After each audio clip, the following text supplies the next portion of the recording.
Знаеш ли какво всъщност означава, когато на храната пише, че е био? Макар и мнозинството българи да смятат, че това е просто лепнат етикет или поредната маркетингова стратегия, всъщност това далеч не е така.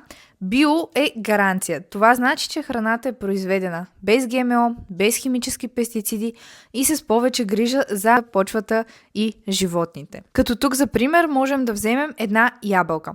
Стандартно ябълката може да е пръскана десетки пъти с пестициди през един сезон. Част от тези вещества остават по кората и дори след измиване могат да попаднат в тялото.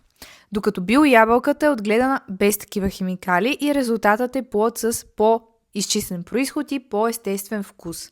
Друг пример, който можем да вземем е прясното мляко, като в обикновените ферми кравите често се хранят с фуражи, произведени с химически торове или дори ГМО, а при биомлякото храната на животните е 100% органична, без ГМО, кравите имат повече пространство и достъп до пасища.